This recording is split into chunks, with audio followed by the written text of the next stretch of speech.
Hello friends, good morning. Last લેક્ચરની અંદર આપણે ટોર્ક વિશેની માહિતી મેળવી હતી અને એના પર આધારિત થોડા ક્વેશ્ચન પણ સોલ્વ કર્યા હતા. હવે આપણે આગળ જોઈએ એક્ઝામ્પલ નંબર 5.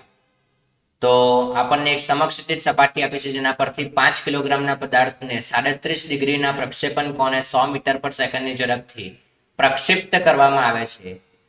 તો આ પદાર્થ જ્યારે પ્રક્ષિપ્ત ગતિ કરતો હોય એ દરમિયાનમાં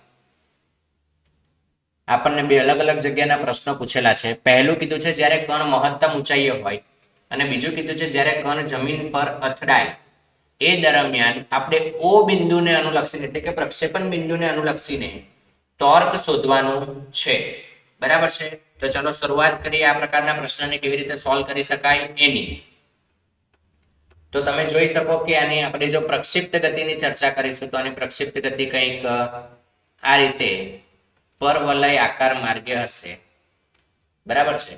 આ રીતે પરવલય આકાર માર્ગે હશે. તો તમે મહત્તમ ઊંચાઈના બિંદુ એટલે કે અહીંયાની વાત કરો, જો મહત્તમ ઊંચાઈના બિંદુની વાત કરો તો આ જગ્યાએ આપણે એમ કહી શકીએ કે અહીંયા એની પર જે બળ લાગતું હશે બળ હશે નીચે તરફ, જેની વેલ્યુ હશે mg જેટલી. અને હું અહીંયા જમીન પર અથડાય એ સમયની પણ વાત કરું ત્યારે પણ પદાર્થ પર એક જ બળ લાગતું હશે અને એ છે એનું વજન બળ, જે નીચે તરફ હોય mg જેટલું.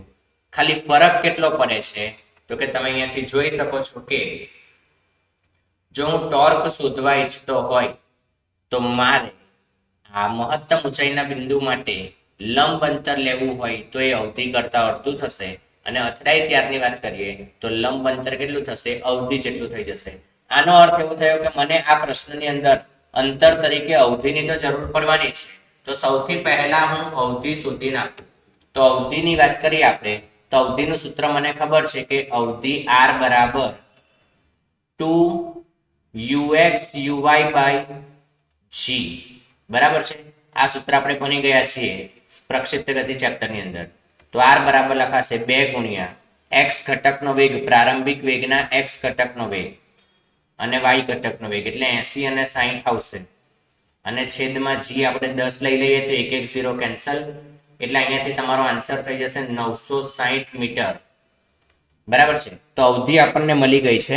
હવે હું પહેલા કેસની વાત કરું, નંબર 1. જ્યારે કણ મહત્તમ ઊંચાઈએ હોય,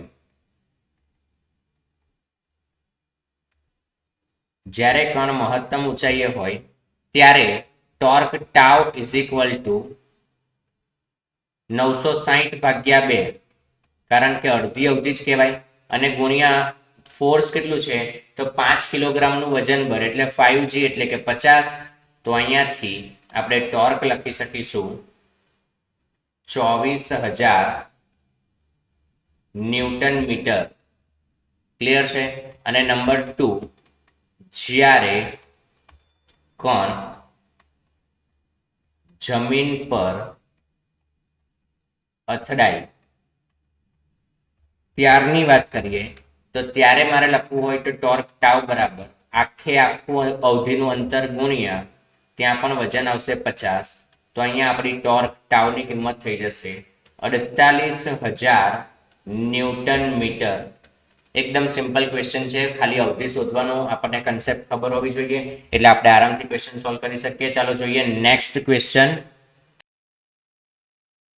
એક્ઝામ્પલ નંબર 6, સરસ મજાનો સવાલ. 5 કિલોગ્રામનો એક કણ છે કે જેને ડ્રોપ્ડ એટલે કે સ્થિર સ્થિતિમાંથી મુક્ત પતન કરાવવાનું છે સ્મોલ h જેટલી ઊંચાઈ પરથી. ઓ બિંદુને અનુલક્ષીને ટોર્ક આપણને પૂછવામાં આવ્યું છે. તમે જોઈ શકો છો કે જે લાઈન પર કણ ગતિ કરશે એનાથી d જેટલા અંતરે ઓ બિંદુ આવેલું છે અને h ઊંચાઈ પરથી મુક્ત કરવાનો છે કણને. તો ઓ બિંદુને અનુલક્ષીને ટોર્ક માટે નીચેનામાંથી કયું સાચું છે એ આપણે જણાવવાનું છે. આપણને 6 અલગ અલગ ઓપ્શનો આપ્યા છે. હંમેશા વધે, હંમેશા ઘટે, પહેલા વધે પછી ઘટે, પહેલા ઘટે પછી વધે, અચળ રહે અને હંમેશા શૂન્ય. આ 6 માંથી કંઈક આન્સર આવતો હશે. શું આવે તે આપણે જણાવવાનું છે. તો તમે આની અંદર જોશો તો ક્વેશ્ચન આમ જુઓ ને તો એકદમ લોજિકલ ક્વેશ્ચન છે. આની અંદર કેલ્ક્યુલેશન જેવું કંઈ આવવાનું નથી.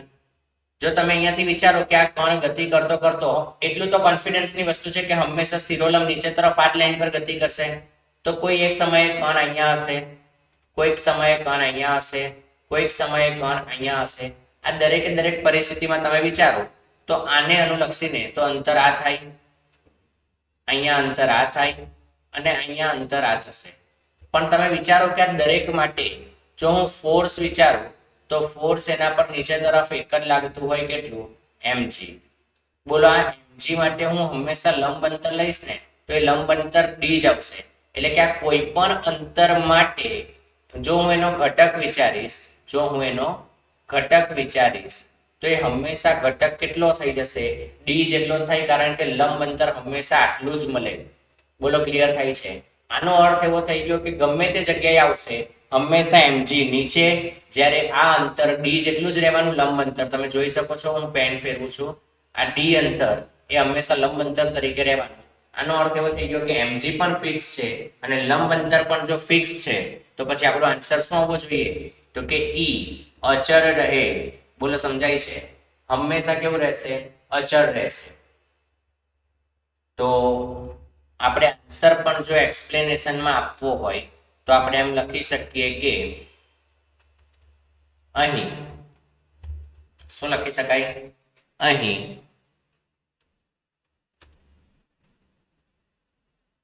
ફોર્સ અને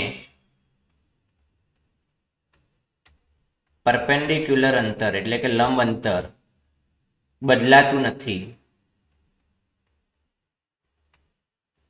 મેં અંતર નથી કીધું, હું લંબ અંતર કહું છું. લંબ અંતર બદલાતું નથી. આથી ટોર્ક અચળ રહે છે. ટોર્ક અચળ રહે છે. બોલો ક્લિયર થાય છે? તો સિમ્પલ ક્વેશ્ચન જોઈએ. Next question, example number 7. એમાં સ્મોલ m દળનો એક કણ છે. O બિંદુ પરથી એને u જેટલી ઝડપથી થીટા ખૂણે પ્રક્ષિપ્ત કરવામાં આવે છે.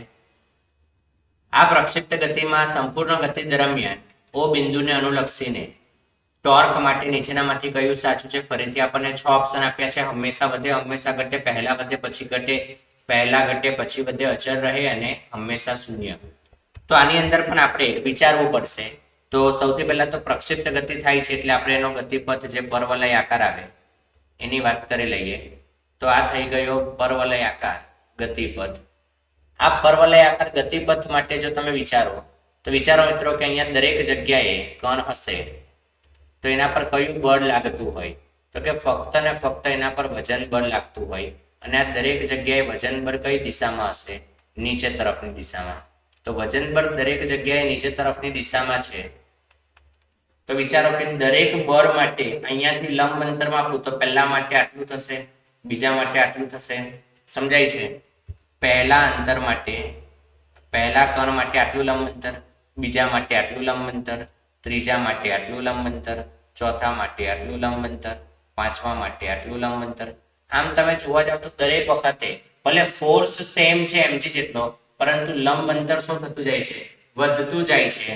એટલે કે આપણે એમ કહી શકીએ કે આની અંદર ટોર્ક હંમેશા શું થશે? વધશે.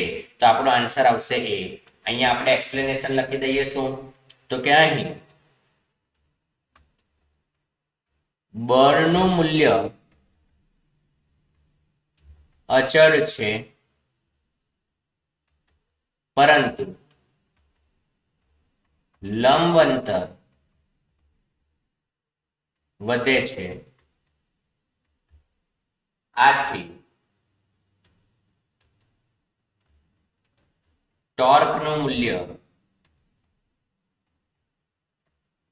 હંમેશા વધતું રહે. હંમેશાનો અર્થ છે એની ગતિ પૂરતું, બરાબર? એની ગતિ દરમિયાન હંમેશા વધતું જ રહેશે એવું આપણે કહી શકીએ. તો આ બધા ટોર્કના અમુક કન્સેપ્ચ્યુઅલ ક્વેશ્ચન છે જે અગાઉ ઘણી વખત પૂછવામાં પણ આવ્યા છે. તો લગભગ દરેકને સમજાઈ ગયું હશે. ચાલો જોઈએ હવે નેક્સ્ટ ક્વેશ્ચન આગળ. હવે મિત્રો એક્ઝામ્પલ નંબર 8 ની અંદર જોઈએ તો આપણને એક સળિયો આપેલો છે m દળ અને l લંબાઈનો. તમે જોઈ શકો છો કે એના ડાબી બાજુના છેડા પર આપણે એક અક્ષ ફિટ કરી દીધી છે જેને અનુલક્ષીને ફરી શકે.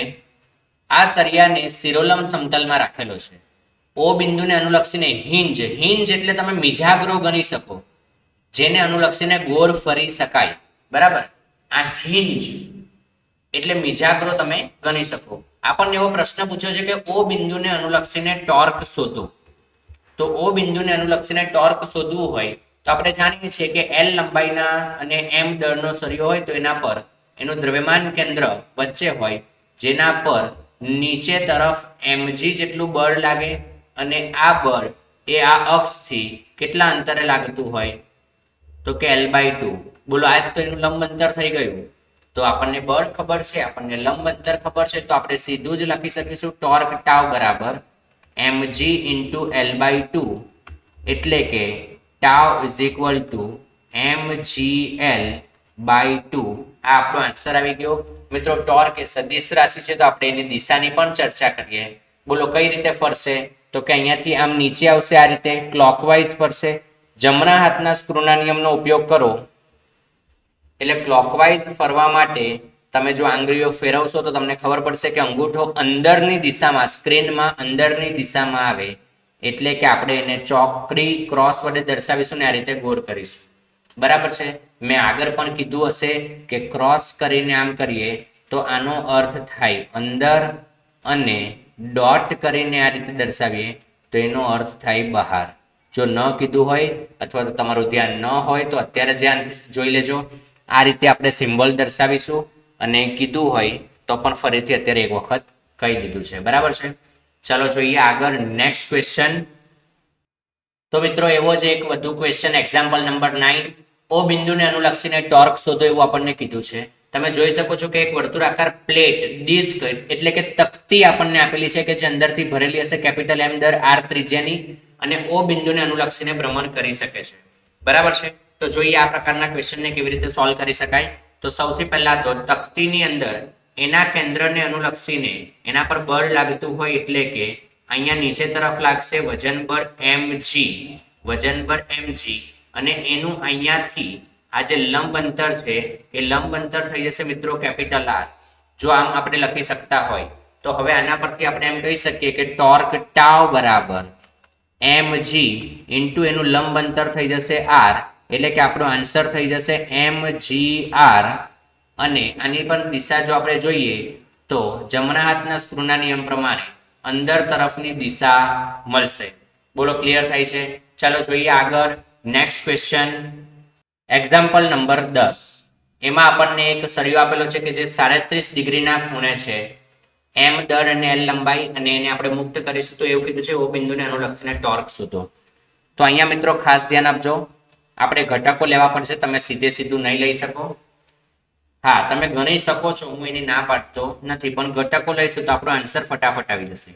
અહીંયા ખરેખર જો આપણે વાત કરીએ તો નીચે તરફ mg લાગતું હોય, આ mg ના આપણને બે ઘટકો મળશે, એક સરિયાને લંબ રૂપે અને બીજો સરિયાને સમાંતર રૂપે. બરાબર છે. લંબ રૂપે જે ઘટક છે ને એ જ આપણા કામનો છે, જે થઈ જશે 4mg/5. તો આ 4mg/5, અને એના માટે આ જે અંતર છે એ અંતર કેટલું થઈ ગયું? L/2. બોલો ક્લિયર થાય છે? તો અહીંયાથી આપણે ટોર્ક લખવું હોય તો આપણે સીધે સીધું લખી શકીએ ટોર્ક ટાઉ બરાબર 4mg ના છેદમાં 5 ઇન્ટુ L/2. તો અહીંયાથી ટોર્ક ટાઉ બરાબર થઈ જશે 2mgl/5. અને એની દિશાની વાત કરીએ તો એની દિશા આપણને ક્રોસ એટલે કે અંદર તરફની મળશે. બોલો ક્લિયર થાય છે? આ જે 3mg/5 જે ઘટક આવશે આપણને સરિયાને સમાંતર, એનો ટોર્ક ઉત્પન્ન કરવામાં કોઈ પણ પ્રકારનો ફાળો નથી, એટલે આપણે એને ગણતરીમાં પણ નથી જ લેવાનું. બોલો ક્લિયર થાય છે? તો આ રીતે આપણે ઘણા બધા ક્વેશ્ચન સોલ્વ કરી શકીએ. મિત્રો, આ જે કઈ વાત કરીને એ બધી જ તમે જોઈ શકો છો કે એક બિંદુવત અક્ષ અથવા તો બિંદુવત બિંદુને અનુલક્ષીને આપણે ભ્રમણ કરાવીએ છીએ એવું આપણે કહી શકીએ. પરંતુ ઘણી વખત ટોર્ક અબાઉટ પોઈન્ટની જગ્યાએ ટોર્ક અબાઉટ એક્સિસ હોય. આપણે આગળ પણ વાત કરી છે કે ટોર્ક બે રીતે આવી શકે, એક અક્ષને અનુલક્ષીને અને એક પોઈન્ટને અનુલક્ષીને. તો પોઈન્ટને અનુલક્ષીને આપણે અત્યાર સુધી જે કંઈ જોયું એ બધું પોઈન્ટને અનુલક્ષીને જ છે. પણ તમારે એ પણ ધ્યાન રાખવું પડશે કે ક્યારેક આપણને જો અક્ષને અનુલક્ષીને જો આપેલું હોય તો તમારે અક્ષને અનુલક્ષીને વિચારો તો આન્સર અલગ આવી શકે. બરાબર છે? તો એક નાનકડા એક્ઝામ્પલ વડે સમજાવો. ટોર્ક અબાઉટ એક્સિસ, બરાબર, એને સમજવાનો પ્રયત્ન કરીએ. તો ચાલો જોઈએ. હવે ટોર્ક અબાઉટ એક્સિસ ની અંદર તમે જોઈ શકો છો કે આપણે એક દરવાજો લીધો છે. બરાબર, આ દરવાજા માટે જો વાત કરીએ તો આ જે અક્ષ છે એનો મિજાગરાની અક્ષ છે, એને અનુલક્ષીને આપણે વાત કરવાની છે. જ્યારે એક્સિસ ની વાત કરીશું ત્યારની વાત કરું છું. અત્યારે તમે જોશો ને અહીંયાથી તો એ બિંદુ પાસે ક્રોસ કરીને સર્કલ બનાવેલું છે અને એફ કીધું છે. આનો અર્થ એવો થઈ ગયો કે અહીંયા સ્ક્રીનમાં અંદર તરફ બળ લગાડવામાં આવે છે. દરવાજા પર અંદર તરફ બળ લગાડવાનું છે. બોલો, આમ બળ લગાડું તો સીધી વાત છે કે આ દરવાજો આમ ફરે ને આ રીતે. જો ફરી શકતો હોય તો આપણે એમ કહી શકીએ કે ભાઈ આર ક્રોસ એફ ની કિંમત મને મળશે. બોલો, આર સદિશ એ આમ આવશે, આર સદિશ આનો આવશે આ રીતે, અને એફ એ અંદર તરફ છે. તો તમે એના માટે વિચારો તો તમને ટોર્ક મળશે આનું ઉપર તરફ. બરાબર છે? તો આર ક્રોસ એફ ની કિંમત અહીંયા કેટલી થઈ જશે? આર ક્રોસ એફ ની કિંમત થઈ જશે એફ ઇન્ટુ એલ, અને જેની દિશા આવશે ઉપર તરફ. અક્ષને અનુલક્ષીને જો આપણે શોધીએ તો પણ આપણને અહીંયા ટોર્ક મળે છે. એટલે કે આપણે લખી શકીએ ટોર્ક અબાઉટ એક્સિસ પણ એફએલ. હવે બી વાત કરીએ. બોલો, દરવાજાને આમ સામેથી ધક્કો મારું તો કંઈ થાય જ નહીં. કેમ? તો કે તમે અહીંયાથી વિચારશો તો આર અને એફ બંને સામે છે, એટલે બે વચ્ચેનો ખૂણો 0 થઈ ગયો. તો આર ક્રોસ એફ પણ 0 આવે ને ટોર્ક અબાઉટ એક્સિસ પણ 0 જ હોય. હવે વિચારો સી બિંદુને અનુલક્ષીને. સી બિંદુ પર આપણે આમ એફ બળ લગાડી છે, દરવાજાને નીચે તરફથી બળ લગાડી છે ઉપર તરફ. બોલો, હું ખાલી આર ક્રોસ એફ વિચારું ને તો મને આર ક્રોસ એફ મળશે. જો અહીંયાથી આ જે છે એ એની ત્રિજ્યા થઈ ગઈ. તો આર સદિશ આમ બહાર તરફ છે, જ્યારે એફ સદિશ ઉપર તરફ છે. તમે એના પ્રમાણે વિચારશો ને તો તમને ટોર્ક મળશે, એટલે કે આર ક્રોસ એફ નું મૂલ્ય મળશે એફ ઇન્ટુ એલ, અને દિશા આવશે એની બહાર તરફ, એટલે કે ડોટ કરીને ગોળ. બરાબર, પરંતુ વિચારો કે દરવાજાને તમે નીચેથી આમ ઉપર તરફ બળ લગાડો, ઊંચો કરવાનો પ્રયત્ન કરો તો શું એ ફરે? તો કે ન ફરે. એટલે અક્ષને અનુલક્ષીને એનું ટોર્ક કેટલું થઈ જાય? 0. તો આ જ સૌથી મહત્વની વસ્તુ છે જે સી બિંદુ કીધું ને એ. બરાબર છે? તો એ, બી અને સી ત્રણની અંદર તમે જોઈ શકો છો કે એ માં આન્સર બંનેમાં આવે છે, બી માં બંનેમાં 0 આવે છે, પણ સી ની અંદર એવું થતું નથી. એટલે કે હવે હું જે પોઈન્ટ્સ બોલું છું એ પોઈન્ટ્સ તમારે ખાસ સમજવાના છે. પોઈન્ટ્સ છે આપણા કે હંમેશા અક્ષને અનુલક્ષીને ટોર્ક જો શોધવું હોય તો ટોર્કનો એ ઘટક હંમેશા ભ્રમણ અક્ષને સમાંતર જ હોવો જોઈએ. મારે આર ક્રોસ એફ નો એવો જ ઘટક લેવાનો કે જે અક્ષને સમાંતર હોય, તો જ મને અક્ષને અનુલક્ષીને ટોર્ક મળે. એટલે કે તમે પહેલા કિસ્સામાં એ બિંદુને અનુલક્ષીને જોઈ શકો છો કે આપણે આર ક્રોસ એફ શોધીએ છીએ તો મને સંપૂર્ણપણે ક્યાં મળે છે? શિરોલંબ દિશામાં. બોલો, એ અક્ષને સમાંતર થઈ ગયું. અક્ષને સમાંતર થયું એટલે મને અક્ષને અનુલક્ષીને પણ જોવા મળે છે ટોર્ક એફએલ જ. બરાબર છે? એટલે મારે હંમેશા આર ક્રોસ એફ નો કયો ઘટક લેવાનો? એવો ઘટક કે જે ભ્રમણ અક્ષને સમાંતર આવતો હોય, તો જ હું ટોર્ક અબાઉટ એક્સિસ શોધી શકું. ક્લિયર થાય છે? હવે નેક્સ્ટ પોઈન્ટ ની વાત કરીએ તો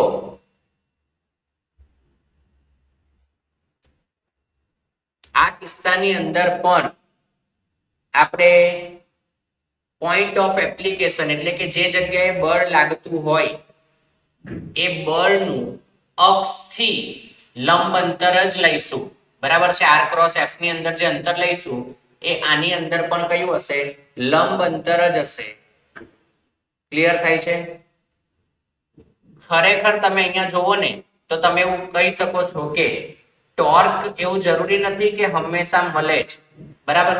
તો અહીંયા ટોર્ક બે રીતે આવી શકે, જેની ઓલરેડી આપણે ચર્ચા કરી લીધી છે.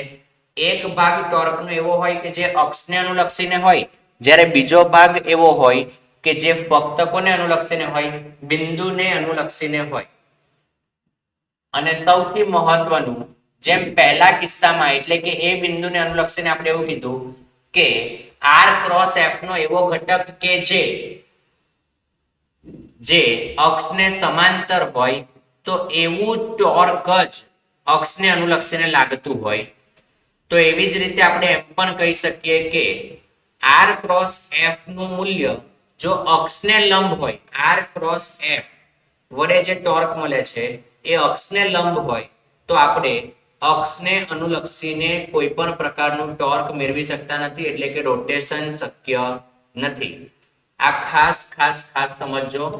આપણે મેઇનલી બે પોઈન્ટ ઉપર જ ફોકસ કરવાનું છે. એક તો કે જો સમાંતર ઘટક હશે તો જ અક્ષને અનુલક્ષીને ટોર્ક મળશે, અને લંબ ઘટક હશે તો અક્ષને અનુલક્ષીને ટોર્ક નહીં મળે. પણ બંને કિસ્સામાં r ક્રોસ f એટલે કે બિંદુને અનુલક્ષીને તો ટોર્ક આવશે જ. સમજાય છે?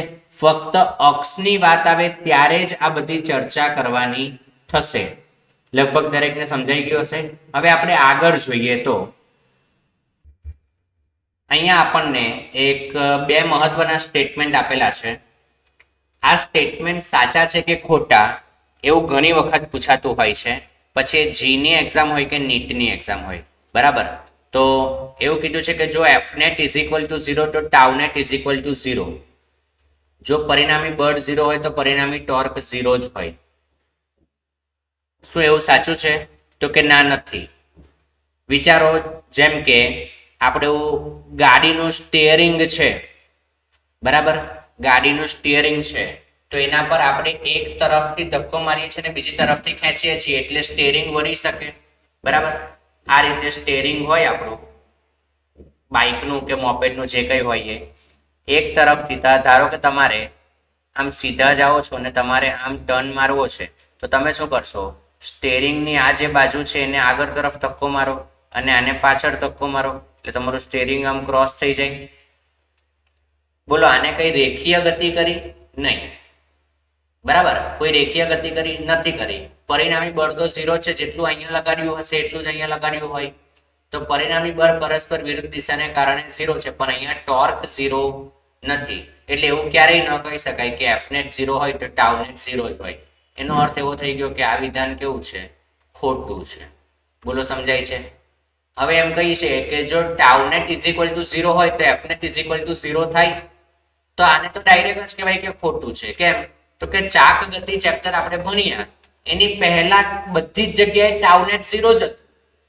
આપણે જ્યાં જ્યાં પણ રેખીય ગતિ ભણી ગયા, ચાક ગતિ પહેલાના ચેપ્ટરમાં જેટલી પણ જગ્યાએ ભણ્યા, ત્યાં કોઈ જગ્યાએ ટોર્ક લાગતું જ નહોતું, પણ છતાં બળ તો લાગતું હતું ને. એટલે એવું તો ન જ કહેવાય કે ટાઉનેટ 0 છે તો fnet 0 હોય. એટલે બંને સ્ટેટમેન્ટ ખરેખર ખોટા છે. એવું પણ ન હોય કે બળ ન લાગે તો ટોર્ક ન લાગે, અને એવું પણ ન હોય કે ટોર્ક ન હોય તો બળ પણ ન હોય. બંને સ્ટેટમેન્ટ કેવા છે? ખોટા છે. હવે પછીનો આપણો જે ટોપિક સ્ટાર્ટ થાય છે મિત્રો, એ છે ઇક્વિલિબ્રિયમ એટલે કે સંતુલન. શું છે? ઇક્વિલિબ્રિયમ એટલે કે સંતુલન. હવે આ સંતુલનની અંદર તમને યાદ હશે કે આપણે આગળ પણ ભણી ગયા સંતુલન. હવે આ સંતુલન શું છે? તો કે મિત્રો, સંતુલન છે ને, અત્યાર સુધી આપણે જે ભણી ગયા ને એમાં તમને યાદ હશે કે આપણે fnet બરાબર 0 બતાવતા, પરંતુ તમે ફક્ત જો fnet ઇઝ ઇક્વલ ટુ 0 જ્યારે બતાવો છો ને, તો આને ખરેખર કહેવું જોઈએ રેખીય સંતુલન. આ આપણું ચેપ્ટર ચાક ગતિનું છે, એટલે આપણે અહીંયા ચાક ગતિકીય સંતુલન પણ બતાવવું પડે. ને ચાક ગતિ ક્યારે ન કરે? તો કે એના પર લાગતું પરિણામી ટોર્ક 0 હોય તો આપણે એમ કહી શકીએ કે એ ચાક ગતિકીય સંતુલનમાં પણ છે, બરાબર. તો બંને વસ્તુ મારે સાબિત કરવી પડે. હવે બળમાં તો બરાબર છે કે ચાલો ભાઈ આપણે એક્સ અક્ષ પર ફોર્સ જોયું, 0 કહી દીધું, વાય પર 0 સાબિત કરી દીધું, ઝેડ પર પણ 0 સાબિત કરી દીધું. એટલે કે બધી જ અક્ષ પર આપણે સાબિત કરી શકીએ કે એફ 0 છે, એવું સાબિત કરી શકીએ. પણ ટોર્કની વાત કરીએ તો ટોર્ક તો હંમેશા કોઈ બિંદુને અનુલક્ષીને શોધાય, અને બિંદુઓ તો આમ જોવા જઈએ તો અનંત થઈ ગયા. કેમ કે હું એમ કહું કે ભાઈ આ જ બિંદુને અનુલક્ષીને ટોર્ક, તો કોઈ એમ કે આ બિંદુને, ત્રીજો એમ કે સર આ બિંદુને, ચોથો એમ કે સર આ બિંદુને, પાંચમો એમ કે આ બિંદુને, છઠ્ઠો આ બિંદુને. તો આવા મિત્રો અનંત બિંદુઓ મળતા હોય, બરાબર. આવા આપણને અનંત બિંદુઓ મળે જેને અનુલક્ષીને આપણે ટોર્ક શોધી શકીએ. તો શું મારે અનંતે અનંત બિંદુને અનુલક્ષીને ટોર્ક શૂન્ય સાબિત કરવું પડે? તો કે હા. એક પણ બિંદુને અનુલક્ષીને જો ટોર્ક આવી ગયું તો એ ચાક ગતિકીય સંતુલનમાં નથી. એટલે કે મારે જો પદાર્થને સંતુલનમાં સાબિત કરવો હોય તો મારે એનું ચાક ગતિકીય સંતુલન પણ સાબિત કરવું પડે. અને એના માટે મારે એવું સાબિત કરવું પડે કે દુનિયામાં રહેલા દરેકે દરેક બિંદુને અનુલક્ષીને ટોર્ક હંમેશા કેવું હશે? 0 જ હશે. એફનેટ તો 0 સાબિત કરી શકીએ છીએ, પણ પ્રશ્ન અહીંયા આપણને ટાઉ નેટનો આવશે કે બધા જ બિંદુને અનુલક્ષીને આપણે ટોર્ક કેવી રીતે 0 સાબિત કરી શકીએ. તો એના માટે એક નાનકડી વાત કે જેનાથી આપણને કન્સેપ્ટ સમજાશે કે ટાઉનેટ દરેક બિંદુને અનુલક્ષીને 0 કેવી રીતે સાબિત થાય. તો ચાલો જોઈએ, હું આકૃતિ બનાવી લઉં. તો આકૃતિ આપણે જોઈ શકીએ છીએ સ્ક્રીન પર. એક રોડ લીધો છે જેની લંબાઈ L છે, અને એના ઉપર આપણે આ રીતે એક F અને બીજો F આ રીતે બળ લગાડ્યું છે. સમાન મૂલ્યના પરસ્પર વિરુદ્ધ દિશામાં બળ લાગતા હોવાથી અહીંયા આપણે એમ કહી શકીએ કે અહીં F નેટ બરાબર તો 0 થઈ ગયું. અહીં F નેટ 0 છે, બરાબર. અને ટોર્કની વાત કરીએ તો એ બિંદુને અનુલક્ષીને હું ટોર્ક શોધું છું. જો એ બિંદુને અનુલક્ષીને ટોર્ક શોધું તો એ બિંદુ માટે આ બળ તો કેન્દ્રમાંથી પસાર થઈ ગયું, પરંતુ આ બળ માટે જો વિચારું તો એ L જેટલા અંતરે લાગે છે. અને એ બિંદુને અનુલક્ષીને લખું તો F into L, અને આના માટે વિચારું તો આમ ફરે એટલે કે ક્લોકવાઇઝ ફેરવશે. ક્લોકવાઇઝ ફેરવે એટલે આપણને મળશે ક્રોસ અંદર તરફની દિશામાં, બરાબર. પ્લસ આના કારણે તો થઈ જાય 0. એટલે ફાઇનલી આપણને આન્સર મળે છે FL ક્રોસ એટલે કે અંદર તરફ. બોલો, ક્લિયર થાય છે? હવે હું એવી જ રીતે બી બિંદુને અનુલક્ષીને જો ટોર્ક શોધું તો બી બિંદુ માટે આપણને બંને બાજુએ ટોર્ક મળશે. આ બિંદુ પર F અને એનું લંબ અંતર થઈ જશે L/2. અહીંયા પણ F અને એનું લંબ અંતર પણ થઈ જશે L/2. તો હું ઉપરવાળા માટે પહેલા લખું છું તો F into L/2, અને આના માટે વાત કરીએ તો આ પણ ક્લોકવાઇઝ ફેરવે ને આ પણ ક્લોકવાઇઝ જ ફેરવે, તો બંને માટે ક્રોસ આવશે. તો F into L/2 ક્રોસ, બરાબર છે. જો આ રીતે લખીએ તો આપણે એમ કહી શકીએ કે બંનેનો સરવાળો થશે એક જ દિશામાં, તો F into L, અને કેટલું મળી ગયું? ક્રોસ. બોલો, ક્લિયર થાય છે? હવે હું એવી જ રીતે સી બિંદુને અનુલક્ષીને જો ટોર્ક શોધું, એક કામ કરીએ આપણે પહેલા ડી બિંદુને, ચાલો સી જ રાખીએ, કઈ વાંધો નહીં. સી બિંદુને અનુલક્ષીને હું શોધી નાખું તો શું થાય? તો સી બિંદુને અનુલક્ષીને શોધું તો આ x અંતરે ક્લોકવાઇઝ ફરશે, અને આ જે છે એ L - x અંતરે પણ એ કેવું ફરશે? એ પણ ક્લોકવાઇઝ જ ફરશે. આમ જોજો, સમજો, બંને ક્લોકવાઇઝ છે. તો આપણે લખી શકીએ F into x cross plus F into L - x cross. બોલો, આમાંથી F કોમન નીકળી જાય તો x પ્લસ L - x, એટલે વધે ખાલી FL અને ક્રોસ. બોલો, ક્લિયર થાય છે? અને એવી જ રીતે જો હું ટાઉ ડી બિંદુને અનુલક્ષીને શોધું તો આ એમાંથી જ પસાર થઈ ગયું એટલે 0 પ્લસ F ઇન્ટુ ઉપરના માટે વાત કરીએ તો લંબ અંતર L થઈ જાય, અને આ સમઘડી દિશામાં જ ફરે. સમઘડી દિશામાં જ ફરે એટલે L અને ક્રોસ થઈ જશે, એટલે આનો આન્સર પણ આવે FL અને ક્રોસ. તમે જોઈ શકો છો કે મેં 4 બિંદુ લીધા, અને આ બિંદુ તો x સ્વરૂપમાં લઈ લીધું એટલે કે x ની ગમે તે કિંમત મૂકી શકાય c બિંદુ માટે તો બરાબર. દરેકની અંદર તમે જોઈ શકો છો FL cross FL cross FL cross અને FL ક્રોસ ચારે ચારના જવાબ સરખા આવે છે. તો જો હું અહીંયાથી એક સ્ટેટમેન્ટ તમને કહું છું કે જો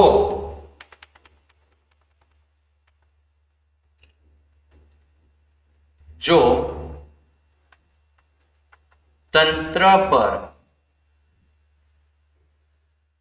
પરિણામી બાહ્ય બળ અથવા તો પરિણામી બળ શૂન્ય હોય તો દરેકે દરેક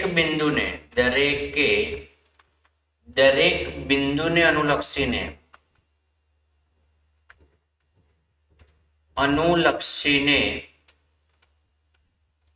ટોર્ક સમાન થાય. જો હું ક્યાંય એવું નથી કહેતો કે શૂન્ય થાય. તંત્ર પર પરિણામી બાહ્ય બળ શૂન્ય હોય તો દરેકે દરેક બિંદુને અનુલક્ષીને ટોર્ક સમાન થાય. બરાબર છે. આ સમાનની કિંમત શૂન્ય પણ હોઈ શકે છે કે અશૂન્ય પણ હોઈ શકે છે. જે શૂન્ય કે અશૂન્ય હોઈ શકે છે.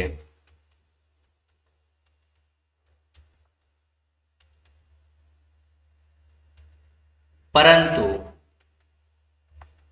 જો તે શૂન્ય હોય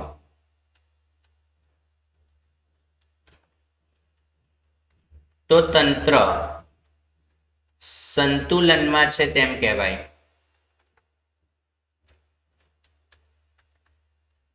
કેમ એવું કહેવાય? તો કે એફનેટ તો 0 જ હતું. એફનેટ તો 0 જ છે. ટાઉનેટ સમાન હોવું જોઈએ ને સમાનની અંદર પણ જો શૂન્ય હોય તો એફનેટ 0 થઈ ગયું, ટાઉનેટ પણ 0 થઈ ગયું. તો આપણે એમ કહી શકીએ કે પદાર્થ સંતુલનમાં છે. બોલો સમજાય છે? મેં શું કીધું ફરીથી હું કહું છું કે જો બળ શૂન્ય હોય તો ટોર્ક હંમેશા કેવું રહે?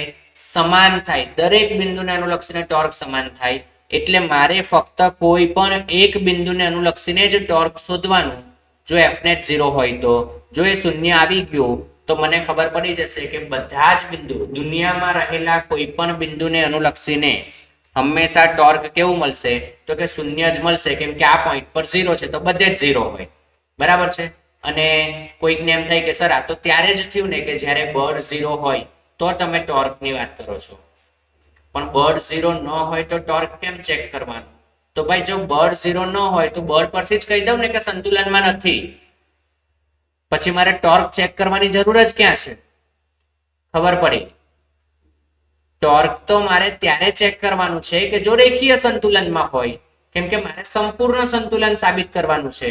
જો એ રેખીય સંતુલનમાં હશે તો હું ચાક ગતિકીય સંતુલન સાબિત કરવા જઈશ કે ભાઈ રેખીયમાં તો છે જ પણ ચાક ગતિમાં પણ સંતુલનમાં છે. એના માટે મારે ટાઉનેટ 0 સાબિત કરવાનું હોય. પરંતુ વિચારો કે એફનેટ જ 0 ન આવે તો પછી ટાઉનેટ ચેક કરવાની જરૂર નથી. હું સીધું જ કહી શકું કે સંતુલનમાં જ નથી. ખબર પડે? તો એટલા માટે જ આપણે ખાલી આ જ મુદ્દા પર ચર્ચા કરી. લગભગ દરેકને સમજાઈ ગયું હશે કે એટલે કે અહીંયાથી આપણે એમ કહી શકીએ કે ફાઇનલી જો તંત્રને સંતુલનમાં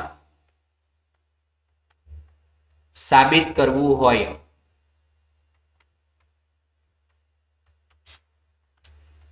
તો આપણે એફનેટ બરાબર 0 બતાવીશું અને tau torque about all points બધા જ બિંદુને અનુલક્ષીને 0 બતાવીશું. બોલો સમજાય છે?